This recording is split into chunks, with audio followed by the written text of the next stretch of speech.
Welcome to those of you listening on News Radio 600 Kogo. This is the Voice of San Diego on podcast. My name is Scott Lewis. I'm here with my friend, Sarah Libby. What's up? What's up?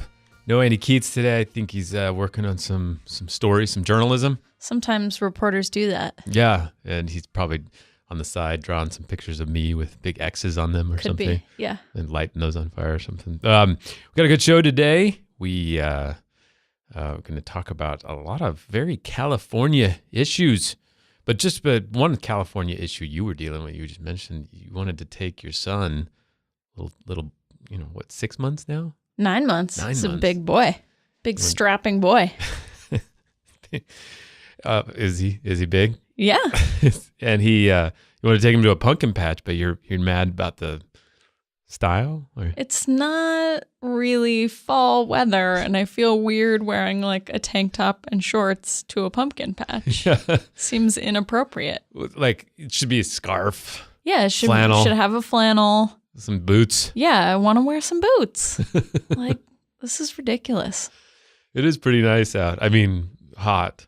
It's not too hot yet, but It's hotter than it should be. yeah, we're having a problem in the office. We can't get the temperature quite right. And management is behind. I wanted you guys to know, management's with you. I'm wearing a fleece blanket. So it's burning outside. The temperature is just, you get spoiled, I guess, around here. You got to get it right. All right. So yes, we do have a very Californians edition this week. Next on the Californians. I'm glad you came over, Devon. Why, too? Maybe you should get going before Stuart gets home. All right. I was thinking I'd take Candy View Drive over to San Vicente, and then make a left and come 405 north. From there, just get off Mulholland. It's the best. It's the best. All right. So there was a big rally this week, right, for Prop 6? That's right. So Effort to repeal the gas tax. Okay, so our own local California star, Carl DeMaio, has been making the rounds all across the state, making the case that the gas money goes to fund too many inappropriate things, right? Yes. So They sent out a thing this week talking about all the inappropriate ways that this money gets spent. One of them, he said the MTS had a catered party with like thousands of dollars in cookies and thousands of dollars of tacos. It's unclear whether that was gas tax money.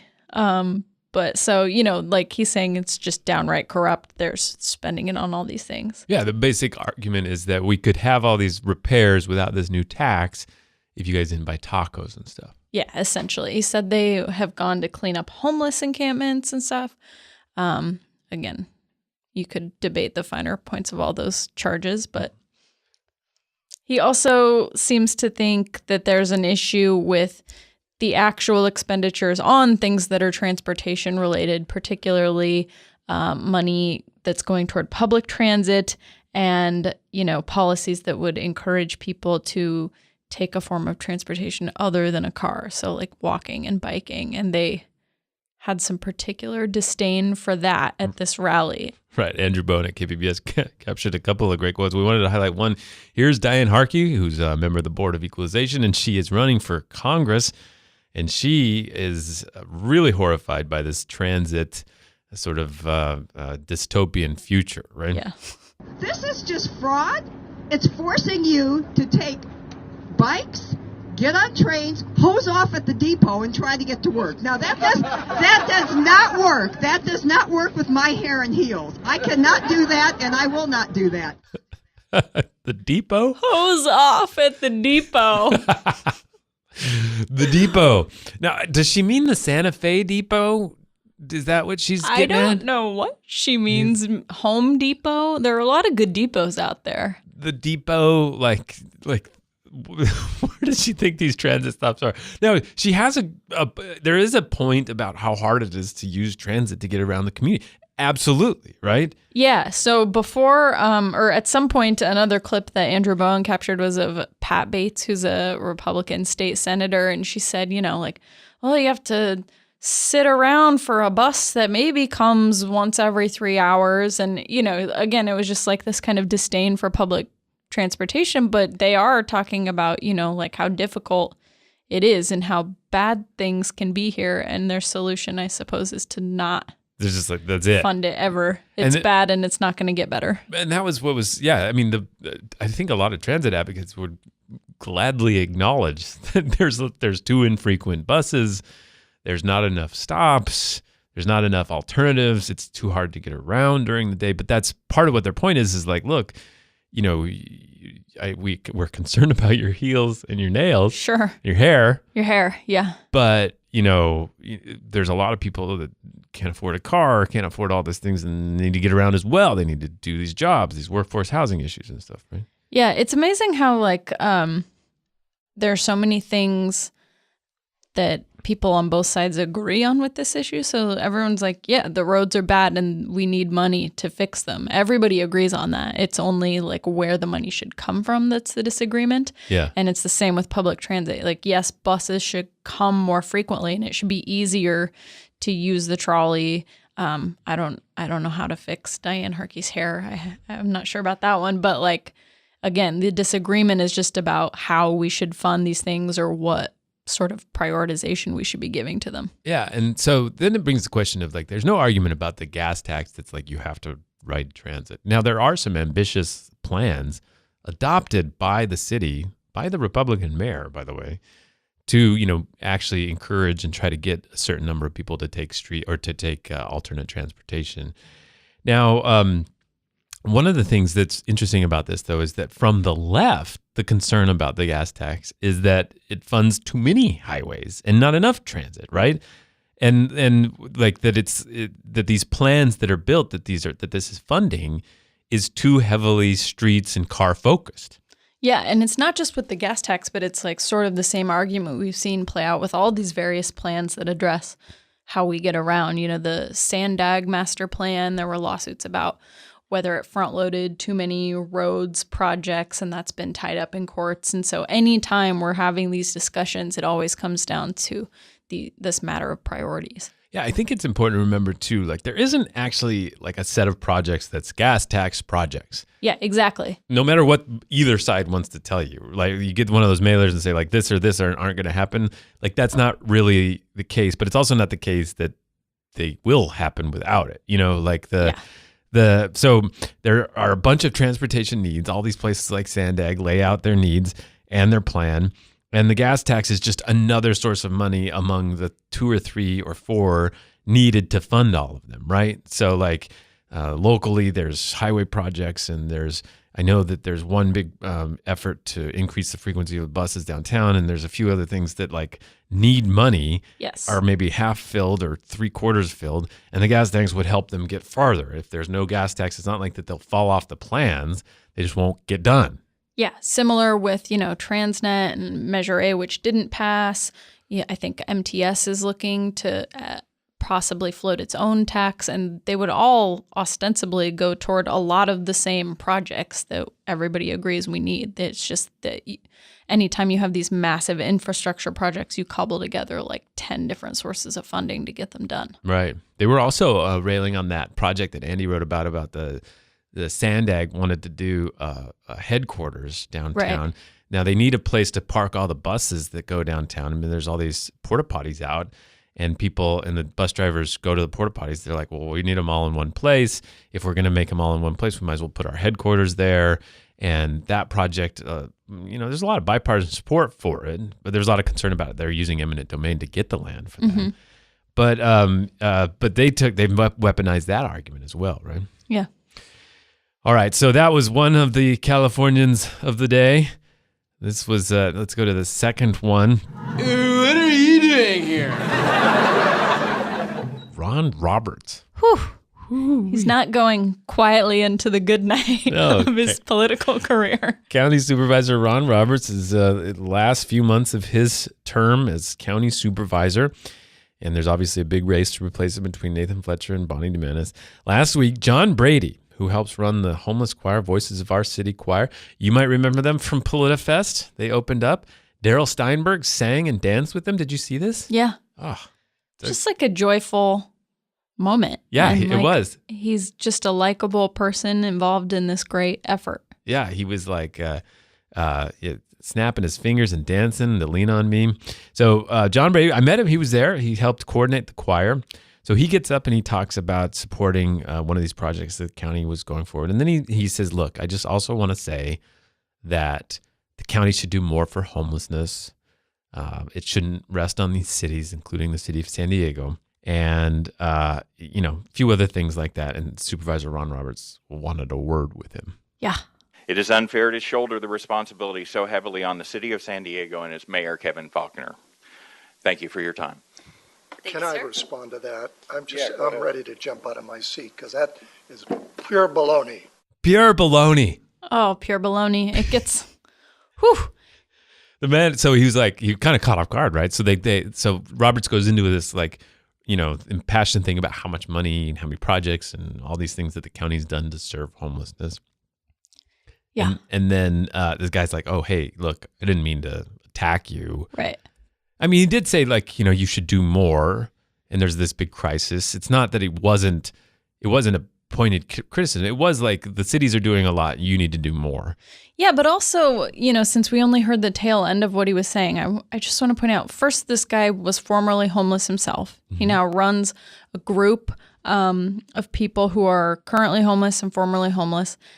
He was speaking on World Homelessness Day, and he was also speaking at a county supervisor's public comment, a forum designed for precisely these types of issues and concerns to be brought forth in front of the supervisors. And he did it in an incredibly measured and polite way. It was fully prepared. Now, on the measure of the spectrum of public comments at these public meetings and the level of vitriol that they can have, there's Chamber of Commerce, prepared statement by the leader of the chamber. And then on the other hand, there's some real crazy things that happen. So he is maybe a step removed from the Chamber of Commerce. He's at a 2 or 3. Yeah. 2.1. Yeah. Not nowhere near 10. Roberts takes it to an 11 right away. For sure. And here's more. We've increased our homeless PERT teams that are out there, our emergency response team, psychological and emergency I appreciate response. That. I'm not. Yeah, but listen to me. I'm sorry. Because you made a statement that's just, I'm listening to the tweets that are coming out of some of the mayors that have no idea what this board is doing. I'm tired of hearing it. Tired, man. He is tired. Tired of hearing the tweets. the mayor. So he's referring to literally the most benign criticism ever leveled between these two agencies. Right. Mayor Kevin Faulconer the other day must have decided we need to hit the county. Yeah. His team must have decided we need to hit the county. We're doing all this work on homelessness. They need to step it up, do more work on homelessness, right? Yeah. So they do it in a classic Kevin Faulconer, City of San Diego mayor's office way. Right. It's like tweet storm, and it's 5 tweets. And the top of the sort of crescendo is this one. This real burn down the barn. Whew. Fire. Give it to me. Hot lava tweet. Just like the city is doing with homelessness, the county must, all caps, must take a different approach with mental health. Take a different approach. That is fire. I have been scorched. I know. I can hardly look at it.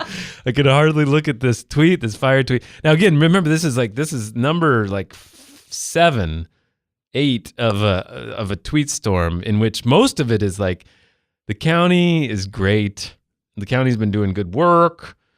There are people at the county who care and are working to make a difference on mental health. I know them. I work with them. I respect them.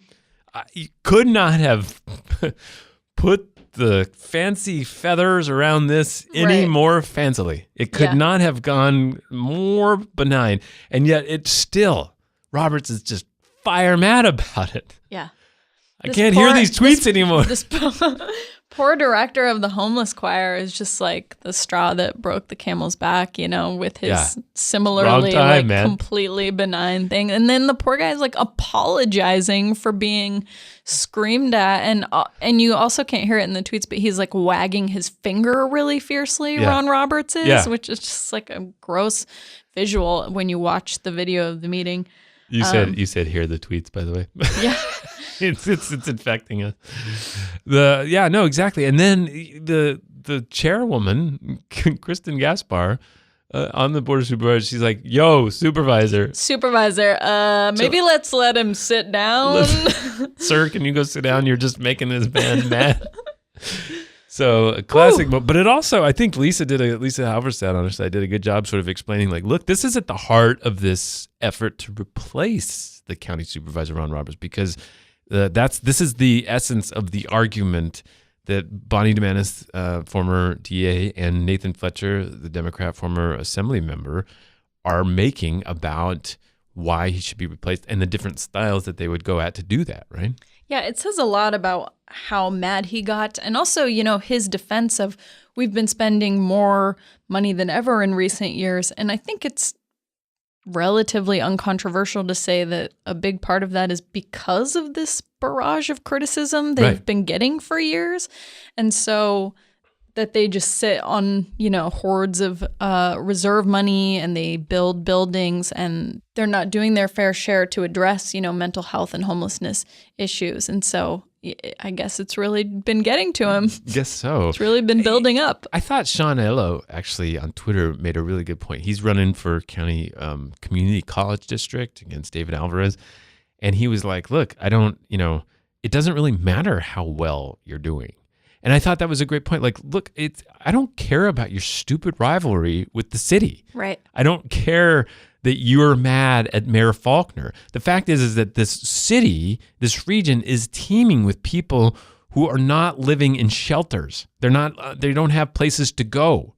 And you could be doing the greatest job ever, but obviously we need to do more. Exactly. And that's what is so kind of gross about the whole exchange is that at the very heart of what this man was saying is you could do more, you could do better. And why are you in government if you don't believe that that's true? Right. If you don't believe that you could always be doing better and doing more and helping more people? Exactly. I mean, that's exactly it. Like we have this giant problem and you could be getting all the great grades from your fellow agency, League of Counties or whatever. Credit ratings. Yeah, good job. Yeah, good job. But that's not enough. We got to figure that out. And I think that's endemic also to this discussion we often have with taxes and other things where these agencies seem to have no concept that we are also under the jurisdiction of other agencies. Yeah. I am a constituent of the city of San Diego and the county of San Diego and the state of California. And they all bicker, and it's like, dudes, get it together. The airport authority, everybody, get it together. You work together. You work for us. You're not, get over your stupid rivalries. It's dumb. Yeah. You're being dumb. Being dumb. All right, in the next edition of the Californians. What are you doing here? The city of San Diego is required to build public art with new facilities. It hired an artist to come up with a new piece for a new water purification plant. Kinsey Moreland did a great job over a couple of years, explaining how weird some of these things are because of that requirement to do public art. Often some of these water facilities that have to be strictly secured have all these water art nearby that you can't actually go see. Right. So the requirement's a little, maybe they should do it somewhere else. It's not quite public art. Yeah. But anyway, in this situation, the artist for this water purification plant came up with a depiction of plastic straws, gigantic plastic straws. That's right. Dug into the ground as though you're sipping water out of the earth. Yeah, I mean, I think it's a pretty straightforward metaphor. Yeah. We take resources from the earth to stay alive. But I don't know if you've heard, Sarah. I don't know if you've heard, but straws are out. Boy, are they out. Environmentalists are not big fans of straws these days. What was the state law that said you can't proactively just give them out? You have to, so have to be on that request? just passed. Yeah. So the city faced this angry mob. Yeah. And there were campaigns. Letters. Yeah. And they said, okay, you're right. Drop the proposal. Now, in my opinion, the artist should have gone with something less controversial. My wife pointed out, like, there's that, another less controversial item might have been like grabbing a woman and forcing her to kiss you, for example. A beloved kiss statue. San Diego icon. Like, it's just, what a California controversy. Yeah, I just can't see somebody, presuming they make it to this facility at all to see this, which no one ever will, saying, okay, so I get the metaphor, but man, does this make me thirsty, and specifically, do I want to drink a beverage out of a plastic straw? Yeah, it doesn't glorify the plastic straws. We can't write them out of our history, guys. It's a very California thing. So you require the public art. The public art is just not right with the prevailing feistiness of the times. All right, so we've got a lot going on. You guys should check out in your feed. Sarah and Rivard did a rundown of all the state ballot measures. I thought that was very good. On the site, we also have an explanation of the local ballot measures. I'm even doing an explanation of the measures at CrossFit this weekend. Oh, hey, look at you. Little special. Yeah, I explained the daylight savings time measure to my boot camp class this morning and how it would impact our workout. You're mustering votes. All right.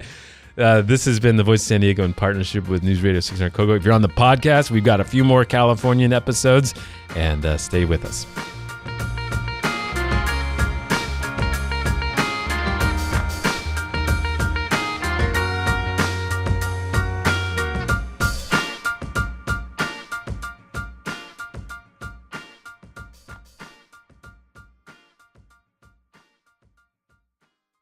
Hey, podcast listeners, Kinsey with Voice of San Diego here, and we are launching a podcast texting club for you listeners. To join, just take out your phone, do it right now. Okay, you got it. Now text the word podcast to 619-202-9051. Again, that's the word podcast and the number 619-202-9051. We'll send you links to new episodes weekly, solicit questions and ideas for future shows. It's really just a better way to keep in touch with you, our smartest, most dedicated, loyal VOSD fans. So again, text the word podcast to 619-202-9051 to join the conversation.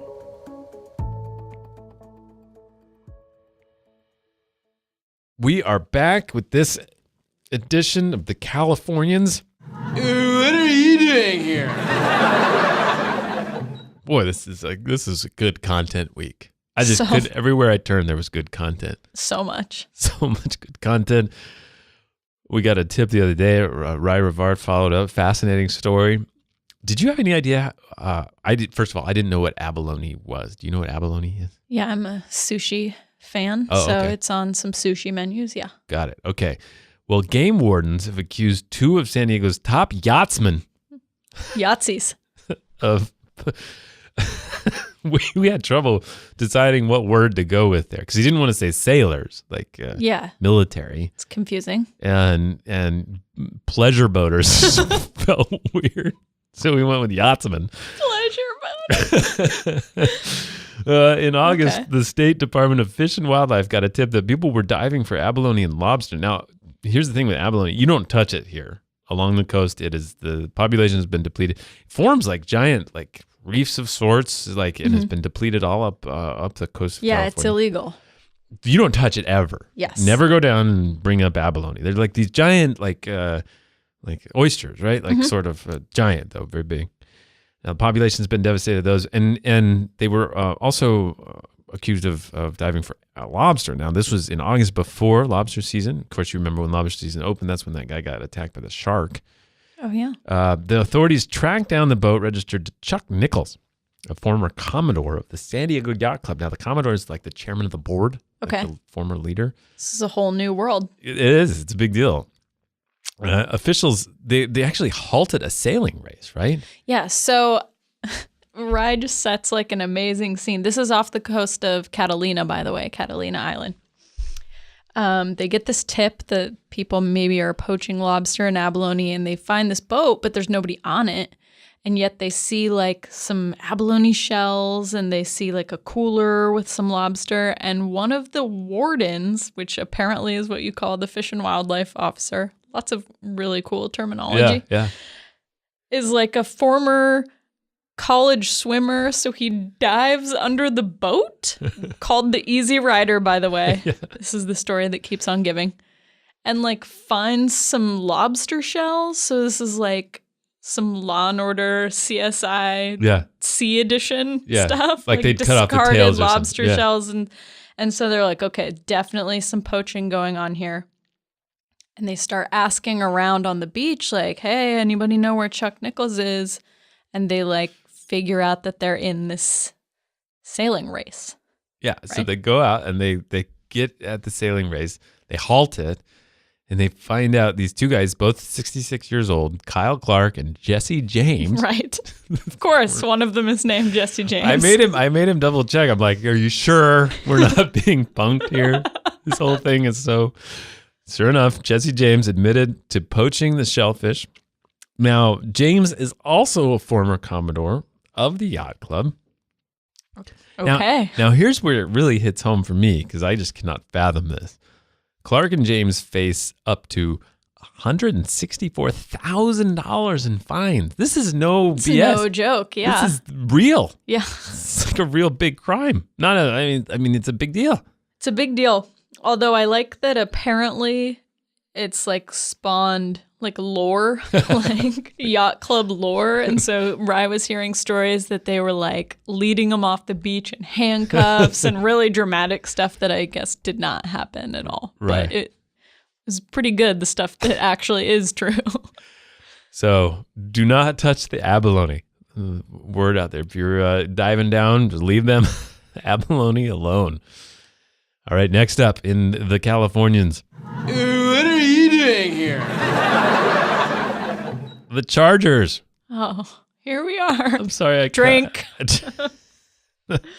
Wednesday morning, I've never seen a media ecosystem that is so responsive and powerful. Still.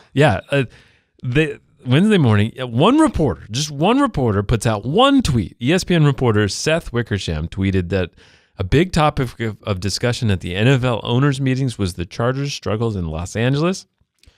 The team is performing well on the field, but continues to fail to get anybody to like them in LA. Like anybody. Any single person. A single person. So Wickersham reported that sources had told him the team lowered its expectations of how many seat licenses the team would sell to fans who wanted to buy season tickets. So this is the license to buy tickets. Yeah. Okay. That's the NFL world we're in. The team was now aiming for $150 million in such sales, not $450 million. Okay, this birthed so many takes. Like, it exploded all over locally. Like, the sports radio was just like, it's like their brains just blew up. They're like, this is, wow, they're moving back. They're totally moving back. And the NFL, ESPN, all these places go nuts. Here's ESPN's Outside the Lines reacting to the whole thing. What does this news about the Chargers mean for their future in LA? That it's most likely not sustainable for them to be there long term. It's not sustainable. So they're marking down how much they're going to get from their license sales. And it's over. This whole weird thing is over. Today there was on ESPN, there was a graphic that came up, said like, what city would the Chargers be most welcome in? Akron. Were you just Wichita? Injecting this story into your veins all night last night? I just crushed it up, yes, and sniffed it. It was just so good. It was so like their failure in LA is just, it's like, I can't look away. I can't stop looking at it. In every aspect. There was some story that I read a week or two ago where it was like a benign Chargers player let a reporter shadow him on game day all day. Yeah. And he's like driving to the stadium in traffic. Right. And he's just like, San Diego was perfect. It was just the perfect place. Everybody loved it. I really loved San Diego. 2 years. They're not on message yet. 2 years. So, okay, just for you obsessives out there, they are not coming back. Just stop that. Should we stop? What if we just kept going? Okay. They'd have to unravel so many things to come back. Just so as long as everybody's clear of all the things they have to unravel, let's do that. But not the least of which they'd demand another stadium here. The NFL would have to agree to subsidize that. There is, I guess, Andy's on this kick. I wish he was here because he could make this point. Andy's on this kick that it's all lined up. They're coming back. That the measure F or E and G will fail or could fail. And if both fail, the mayor will just put together a proposal to redo a little stadium in Mission Valley and it'll be all set. Won't be the palace that they want, but it'll be something. So fascinating time. That is this week's episode of the Californians, our hero of the week.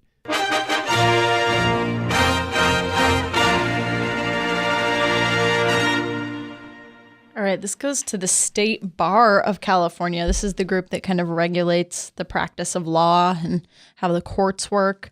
We had a contributor, Lyle Moran, wrote a story for us this week about how the State Bar has been cracking down on basically fake lawyers who prey on immigrants, and a lot of them say that they can help immigrants avoid deportation, and sometimes they just end up taking their money and don't help them with their cases at all.